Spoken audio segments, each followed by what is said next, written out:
સ્વાર્થ માટે ભેગા થવું સહેલું છે કે સત્ય માટે ભેગા થવું સહેલું છે?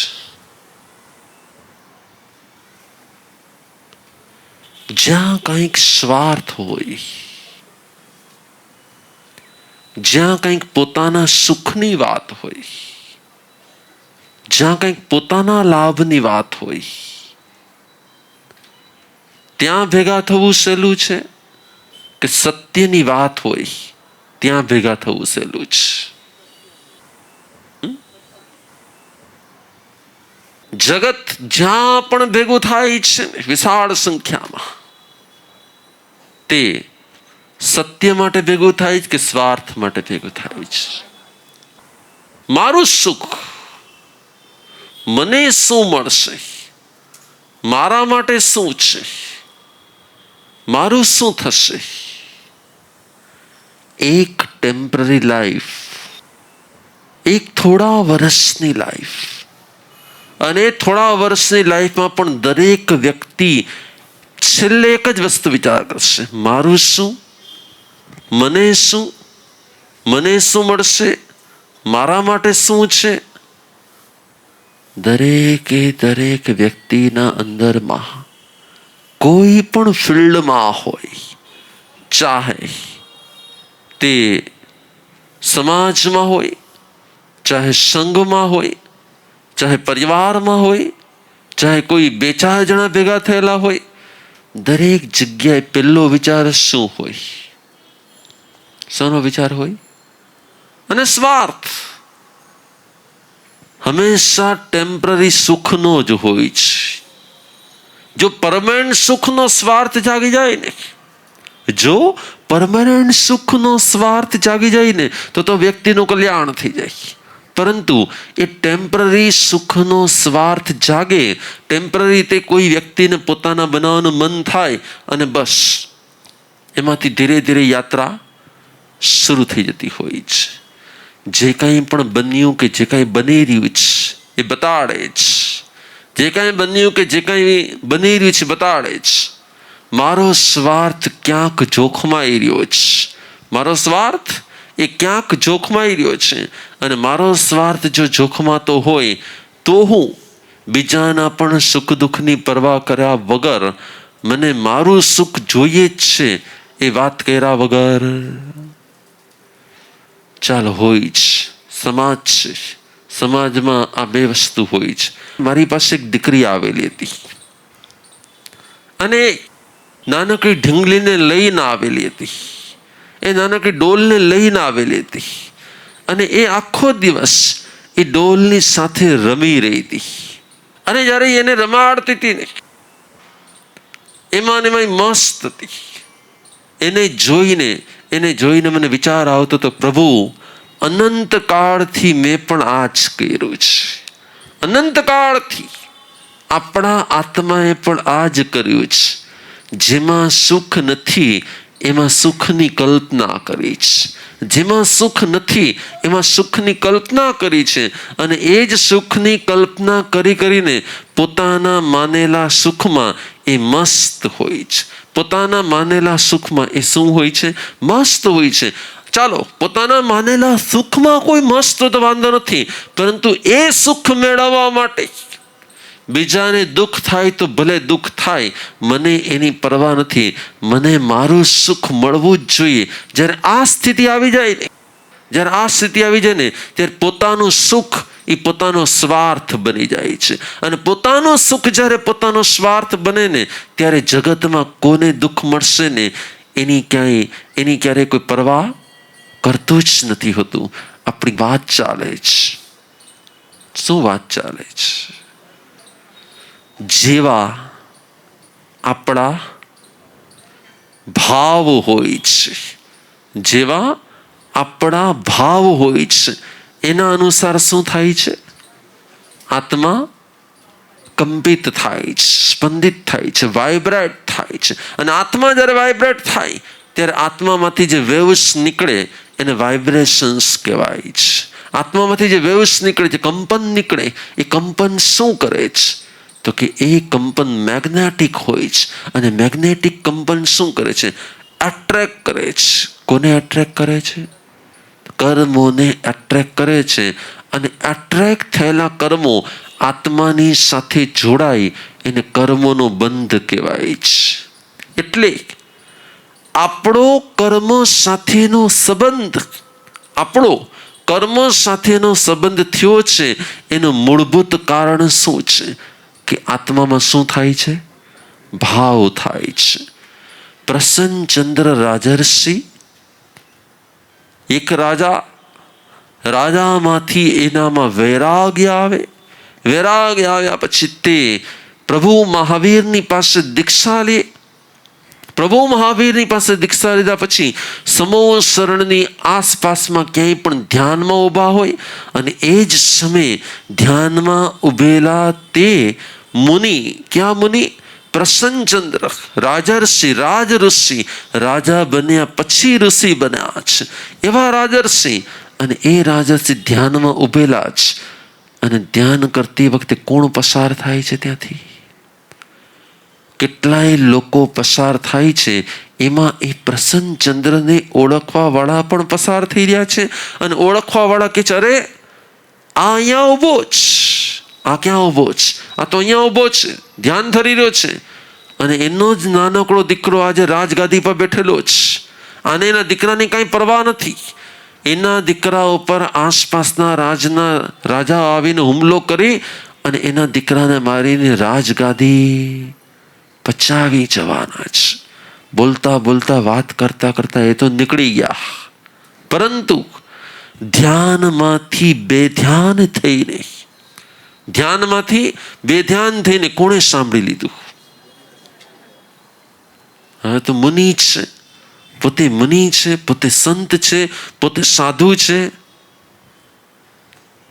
હવે એને કંઈ થવું જોઈએ કે ના થવું જોઈએ? હવે એને કંઈ થવું જોઈએ કે ના થવું જોઈએ? અમે ઘૂંટીને વારંવાર શું કામ કહીએ છીએ કે સાધુના કોઈ સગા ન હોવા જોઈએ? અને જો સાધુના કોઈ સગા છે કે સાધુનું ક્યાંક ને ક્યાંક અંદર ખાને કનેક્શન છે તો એ સાધુનું ભવિષ્ય બગડ્યા વગર રહેતું જ નથી. અને એટલે જ જેણે આ માર્ગ ઉપર આવવું હોય ને એણે પોતાના સગા સ્વજન, વ્યક્તિઓ, વાલાઓ જેટલા પણ કનેક્શન વાળા હોય બધા સાથેનું કનેક્શન શું કરી દેવાનું હોય? બોલો, કટ કરી દેવાનું. જ્યાં સુધી પોતાના સગા સાથેનો સંબંધ છે ત્યાં સુધી સાધુપણું જોખમમાં હોય છે. મુનિ પણ શાંતિથી ઉભા હતા અને કાનમાં શબ્દો. અત્યાર સુધી તો ધ્યાનમાં મગ્ન હતા, સ્થિર હતા, કોઈ વિચાર નહોતો, કોઈ વિકલ્પ નહોતો. ઠંડી લાગતી હતી, કાંઈ નથી થતું. ગરમી લાગતી હતી, કાંઈ નથી થતું. કાંઈ બીજો કાંઈ પણ તકલીફ હતી, કાંઈ નથી થતું. કેમ? તો કે તે કષ્ટોની સામે તો એકદમ શુરવીર હતા. પણ જ્યાં પોતાના પુત્રને આસપાસના રાજાઓ કંઈક કરવાના છે, આ શબ્દ કાનમાં પડ્યો અને પડતા વેત કાનમાંથી ક્યાં પહોંચી ગયો? મગજમાં. મગજમાંથી ક્યાં પહોંચી ગયો? ચિત્તમાં. ચિત્તમાંથી ક્યાં પહોંચી ગયો? આત્મામાં. અને આત્મામાં તરત જ શું થઈ ગયું? તરત જ ભાવ થવાના શરૂ થયા. શેના ભાવ? અરે મમત્વ ભાવ. મારા દીકરાની સાથે આવું થશે, મારા દીકરાને કોઈ રાજા મારશે, મારા દીકરાને કોઈ હેરાન કરશે, મારો દીકરો રાજગાદી પરથી નીચે ઉતરી જશે. બસ એક મારા આપણો. પોતે શું હતા? મુનિ હતા, શ્રેષ્ઠ મુનિ હતા, ઉત્તમ કક્ષાના મુનિ હતા. પણ મુનિની વ્યાખ્યા જ એ હોય છે, જેને બધા મારા લાગે કોઈ મારું ન લાગે તે મુનિ હોય છે. જેને બધા સારા લાગે પણ કોઈ એક સારું ન લાગે તે મુનિ હોય છે. જેને બધા પોતાના લાગે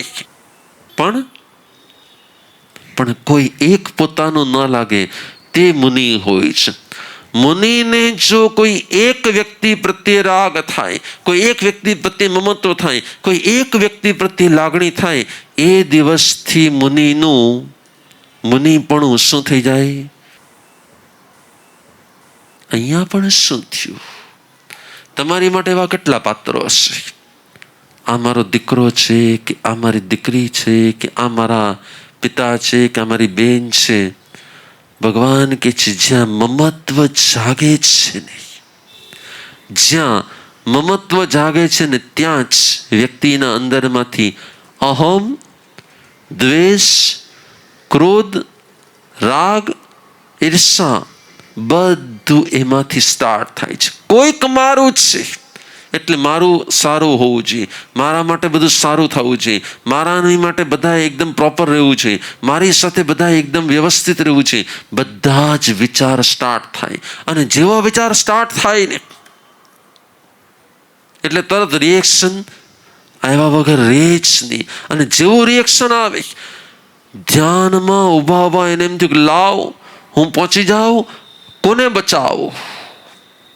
મારા કહેવાય છે કે એ જ સમયે ત્યાંથી પસાર થયા. કોણ પસાર થયા?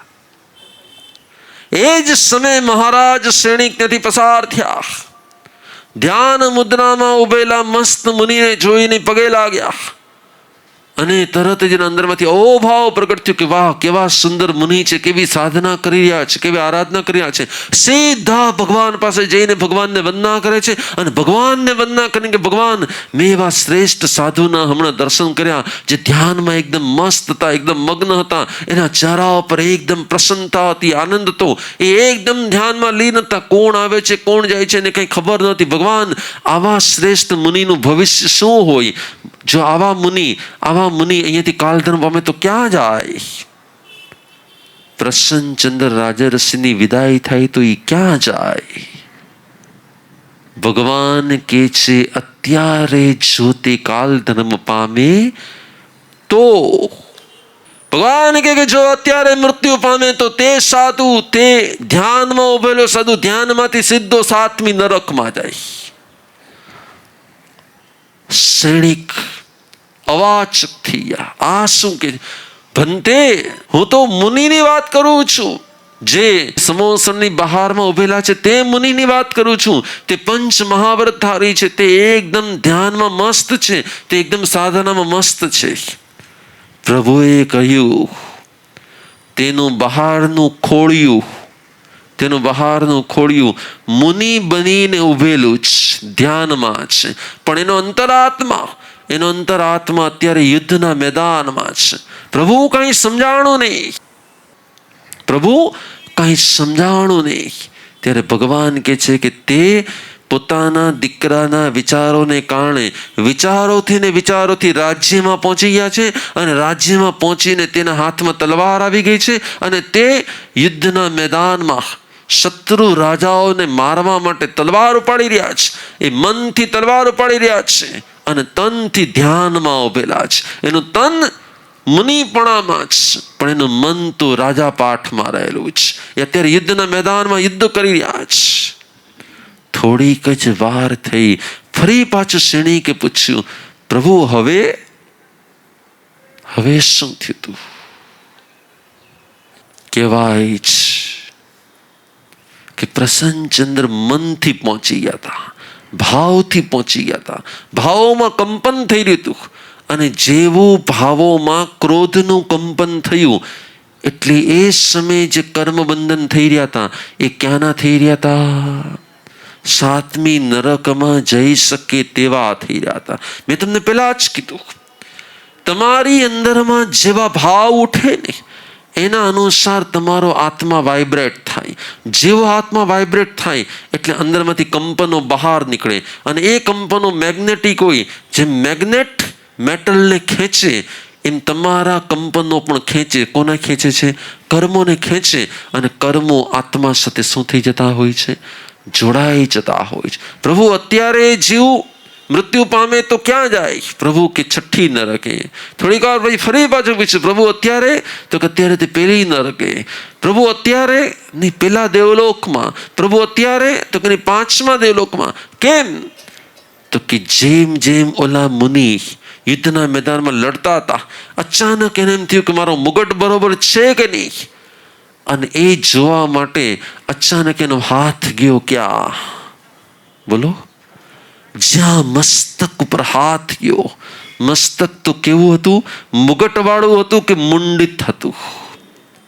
મુગટધારી રાજા હતો કે મુંડિત મુનિ હતા? અને જ્યાં એણે મુંડન વાળા મસ્તક ઉપર હાથ મૂક્યો એને અરે મારો મુગટ ક્યાં ગયો? અને એની વિચારોની ધારા તૂટી. વિચારોની ધારા તૂટી એટલે એને ખબર પડી કે હું હવે પ્રસન્નચંદ્ર રાજા નથી, હવે તો હું મુનિ છું. અરે મેં મુનિપણામાં આવા વિચાર કર્યા, મેં મુનિપણામાં તલવાર ઉપાડી, મેં મુનિપણામાં ખૂનના વિચાર કર્યા, મેં મુનિપણામાં યુદ્ધના વિચાર કર્યા, મેં મુનિપણાની અંદર કોઈને મારી નાખવાનો વિચાર કર્યા. અરે હું ભૂલી ગયો કે હું શું હતો. ભાવ બદલાઈ ગયા. શું બદલાઈ ગયા? ભાવ બદલાઈ ગયા. જેવા ભાવ હશે એવા શું હશે? એવા કંપન હશે. જેવા કંપન હશે એવા શું હશે? એવા કર્મો એટ્રેક્ટ થશે. અને કર્મ આત્મા સાથે શું થઈ જશે? પેલા હતા દ્વેષના, ક્રોધના, રાગના, મમત્વના વિચારો હતા, એના ભાવ હતા. એટલે એવા પ્રકારના કર્મ બંધ થઈ રહ્યા હતા. હવે પસ્તાવાનો ભાવ આવ્યો. જેવા પસ્તાવાના કંપન બહાર પડ્યા, જેવા પસ્તાવાના કંપન થયા, એટલે જેટલા કર્મ બંધાયેલા હતા ને એ કર્મો બધા પાછા શું થવા લાગ્યા? એ બધા કર્મો પાછા. એટલે જ્યારે તમે રાગમાં, મમત્વમાં, મારાપણામાં, મારી ઢીંગલી, મારી વ્યક્તિ, મારી વસ્તુ, મારું વાતાવરણ, મારી ડોલ, કાંઈ પણ જ્યાં મમત્વમાં જાઓ છો ત્યાં શું થાય છે? કર્મો બંધાતા જાય છે. અને જેવું મમત્વ છૂટવા લાગે છે એમ શું થવા લાગે છે? કર્મો પણ. દિવસ દરમિયાન તમારું મમત્વ વધે છે કે ઘટે છે? શું થઈ રહ્યું છે? ભગવાન કહે છે જેટલું મમત્વ વધારે એટલા કર્મો વધારે, અને જેટલું મમત્વ ઓછું એટલા કર્મો ઓછા થતા જાય છે. પણ દિવસે દિવસે આપણું મમત્વ વધતું જાય કે ઘટતું જાય છે? દિવસે દિવસે આપણું મારાપણું વધતું જાય કે ઘટતું જાય છે? દિવસે દિવસે આપણું અટેચમેન્ટ વધતું જાય કે ઘટતું જાય? ભગવાન કહે છે એટેચમેન્ટ ઘટે છે એમ કર્મો ઘટે છે, અને એટેચમેન્ટ વધે છે એમ કર્મો પણ શું થાય છે? થોડીક વાર થઈને ફરી પૂછ્યું, ભગવાન અત્યારે પ્રસન્નચંદ્ર રાજર્ષિ કાલધર્મ પામે તો કે અત્યારે જો તે કાલધર્મ પામે તો તે સર્વાર્થ સિદ્ધ વિમાનમાં જઈ શકે, દેવલોકમાં જઈ શકે એમ છે. અને હજી તો વાતચીત ચાલુ હતી ત્યાં અચાનક જ દેવોનો હર્ષનાદ ગુંજવા લાગ્યો, દેવોનો નાદ ગુંજવા લાગ્યો, અને જય જયકારનો અવાજ આવવા લાગ્યો. પ્રભુ આ શેનો અવાજ આવે છે? પ્રભુએ કહ્યું કે પ્રસન્નચંદ્ર રાજર્ષિ કેવલ જ્ઞાન, કેવલ દર્શનને પામનારા કેવલી ભગવાન બની ગયા છે. હજી 48 મિનિટ પહેલા તો ક્યાં જવાના હતા? 7મી નરકમાં. અને 48 મિનિટમાં ક્યાં પહોંચવા માટેની તૈયારી કરવા લાગ્યા? તો કે મોક્ષમાં. કેમ? ભગવાન કહે છે કર્મનું કારણ કોણ છે? કર્મનું કારણ ક્રિયા નથી, કર્મનું કારણ ભાવ રહેલું છે. જેવા જેવા ભાવ હોય છે, જેવા જેવા ભાવ હોય છે એના અનુસાર કર્મો વધતા હોય છે. અને જો તમારા ભાવોમાં પ્રાયશ્ચિત હોય, પસ્તાવો હોય, અંદરમાંથી ધર્મ ભાવના હોય તો એ જ તમારા કર્મોને શું કરી શકે છે? એટલી જ આપણામાં એક શબ્દ આવે છે, ભાવે ભાવના ભાવીએ, ભાવે દીજે દાન, ભાવે ધર્મ આરાધ્યે, અને ભાવે કેવલ જ્ઞાન. મહત્વ શેનું જ? તો કે આપણા ભાવનું જ. ભાવ અનુસાર કંપન હોય છે, કંપન અનુસાર કર્મો હોય છે, અને કર્મ આત્મા સાથે જોડાય એટલે કર્મના ફળ સ્વરૂપે જગતના સંયોગો હોય છે. તમે જેવા ભાવ કરો છો એવા કર્મ હોય છે, અને જેવા કર્મ હોય છે એવા કર્મના ફળ સ્વરૂપે વસ્તુ કે વ્યક્તિ હોય છે. તમને શું મળશે એ તમારો ભાગ્ય વિધાતા કોણ છે? તમને શું મળશે એ તમારો ભાગ્ય વિધાતા કોણ છે? ભગવાન છે કે ભાવ છે? કે તમારો ભાવ જ તમારો ભગવાન છે? જેવા તમારા ભાવ છે એવું તમારું ભવિષ્ય છે. જેવા તમારા ભાવ છે એવું તમારું ભવિષ્ય છે. તો સૌથી વધારે કોના પર વોચ રાખવા જેવી છે? સૌથી વધારે કોને ફિલ્ટર કરવા જેવા છે? સૌથી વધારે કોને શુદ્ધ કરવા જેવું છે? પ્રભુ કહે છે કે જો તારા ભાવ ચેન્જ થઈ ગયા ને તો તારું ભવિષ્ય ચેન્જ થઈ જશે. જો તારા ભાવ શ્રેષ્ઠ થઈ જશે તો તારું ભવિષ્ય સુખમય થઈ જશે. અને જો તારા ભાવ શ્રેષ્ઠ નહીં થાય તો તારું ભવિષ્ય પણ શ્રેષ્ઠ બનવા વાળું. બસ આજથી નક્કી કરો, ગમે ત્યાં હો, ગમે એટલાની વચ્ચે હો, ગમે એટલાની સાથે હો, મારે શેના ઉપર વોચ રાખવી છે? જે પોતાના ભાવ ઉપર વોચ રાખે છે ને એ જ સાધક છે. જે સદાય સાવધાન હોય છે ને એ સાધક હોય છે. અને જેને પોતાના ભાવ ઉપર કંટ્રોલ મેળવી લીધો ને એનું પોતાના ભવિષ્ય ઉપર કંટ્રોલ આવ્યા વગર રહેતો જ નથી. ભાવને કેવી રીતે સુધારી શકાય? તો કે જેમ જેમ તમે સદભાવના વાતાવરણમાં રહ્યો ને એમ એમ તમારા ભાવ સુધરતા જાય છે. અને જેમ જેમ તમે અભાવના વાતાવરણમાં રહ્યો ને એમ એમ તમારા ભાવ શું થતા હોય છે? તમે અભાવમાં વધારે રહ્યો છો કે સદભાવમાં વધારે રહ્યો છો? બોલો. તમે અભાવમાં વધારે રહ્યો છો કે સદભાવમાં વધારે રહ્યો છો? સદભાવ આવડતો નથી, અભાવ દૂર થતો નથી, તો ભગવાન કે ત્રીજો ઉપાય છે. તમે દેવ, ગુરુ અને ધર્મના પ્રભાવમાં આવી જાઓ. તમારા ભાવ સુધર્યા વગર તમે દેવ, પરમાત્મા, તીર્થંકરો, અરિહંત પરમાત્મા, ગુરુ, આચાર્ય એના પ્રભાવમાં આવી જાઓ. તમારા ભાવ સુધર્યા વગર અહીંયા બેઠા હો ત્યારે તમારા ભાવ સારા હોય કે ટીવી જોતા હોય ત્યારે તમારા ભાવ સારા હોય? શું હોય? કેમ? તો કે તમે ટીવી જોતા હો ને, ટીવીમાં કદાચ વ્યાખ્યાન પણ જોતા હો ને તો પણ તમને ખાલી માત્ર આકૃતિ મળતી હોય અને ખાલી શબ્દો મળતા હોય. જ્યારે અહીંયા શું હોય તો તમને આકૃતિ, શબ્દો અને એની સાથે સાથે અમારા વાઇબ્રેશન્સ પણ પાસ થતા હોય. એટલે ટીવીમાં જોવું વધારે સારું કે પ્રત્યક્ષ અનુભવ વધારે સારું? જ્યારે આપણે આપણા ભાવને સુધારી ના શકીએ ત્યારે શું કરવું જોઈએ? જ્યારે આપણે આપણા ભાવને સુધારી ના શકીએ ત્યારે શું કરવું જોઈએ? ત્યારે આપણે દેવ, ગુરુ અને ધર્મના પ્રભાવમાં આવી જવું જોઈએ. જે પ્રભાવમાં આવી જાય છે ને એ સદભાવમાં આવી જાય છે, અને જે પ્રભાવમાં આવતા નથી એ અભાવમાં જીવન પસાર કરે છે. જ્યાં અભાવ હોય છે ત્યાં અંતે દુર્ગતિ હોય છે, અને જ્યાં સ્વભાવ હોય છે, જ્યાં સદભાવ હોય છે ત્યાં અંતે સદગતિ હોય છે. બસ મારે શું કરવાનું છે? મારે બોલો ભાવ સુધારવાના છે. મારા ભાવ સુધારવાના છે. કેમ? જેના ભાવ સુધરે છે તેનો ભાવ સુધરે છે. જેનો ભાવ સુધરે છે એના ભાવ બહુ સુધરે છે. અને જેના ભાવ બહુ સુધરે છે એ અંતે ક્યાં? તો કે તે અંતે મોક્ષ ગતિની પ્રાપ્તિ કરીએ છે. આખા દિવસમાં તમારે શું કરવાનું છે? આખા દિવસમાં તમારે ચોકીદાર બનવાનું છે. શેના ચોકીદાર બનવાનું છે? જેમ ઘરની બહારમાં દરવાજા આગળ એક ડોગી બાંધી દીધો હોય તો શું થાય? ઘરના દરવાજે એક ડોગી બાંધી દીધો હોય તો શું થાય? અજાણ્યો આવી શકે કે જાણીતો જ આવી શકે? અજાણ્યો આવી શકે, ઘરનું હોય એ જ આવી શકે કે બહારવાળો આવી શકે.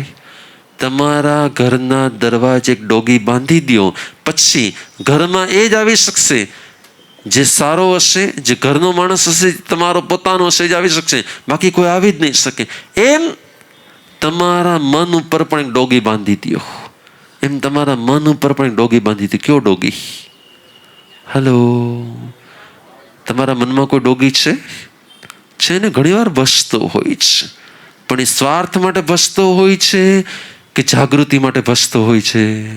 એ સ્વાર્થ માટે બસતો હોય છે. તમારો સ્વાર્થ પૂરો ન થાય ને તો એ ભૈસા વગર રહેતો જ નથી. તમારા મનમાં એક એવો ડોગી બાંધી દો જે હંમેશા તમને એલર્ટ કરે કે યસ, કે આ વિચાર કરવા જેવા છે અને આ વિચાર કરવા જેવા નથી, આ ભાવ કરવા જેવા છે અને આ ભાવ કરવા જેવા નથી. જેમ જેમ જેમ જેમ તમારી ભાવ ઉપર વોચ આવી જશે ને એમ એમ તમારા કર્મો અટકવા લાગશે. અને જો તમારી ભાવ ઉપર વોચ નહીં આવે તો તમારા કર્મો વધવા લાગશે. મનુષ્યનો ભાવ કર્મ ઘટાડવાનો ભાવ હોવો જોઈએ કે કર્મ વધારવાનો ભાવ હોવો જોઈએ? આ એક જ ભાવ એવો હોય છે જ્યારે આપણે કર્મોને ઘટાડી શકીએ છીએ, અને બાકીના બધા ભાવમાં કર્મો વધતા જ હોય છે. બસ તમારી પર આધાર છે. તમારા અંદરમાં એક ડોગી આવી જાય, એ તમને વારંવાર વારંવાર વારંવાર સાવધાન કરે, અને જો તમારા ભાવ પર દેવ, ગુરુ અને ધર્મનો પ્રભાવ આવી જાય તો ઓટોમેટિક તમારા ભાવોનું શુદ્ધિકરણ થયા વગર આપણે સૌ આપણા ભાવોને શુદ્ધ કરીએ. એ જ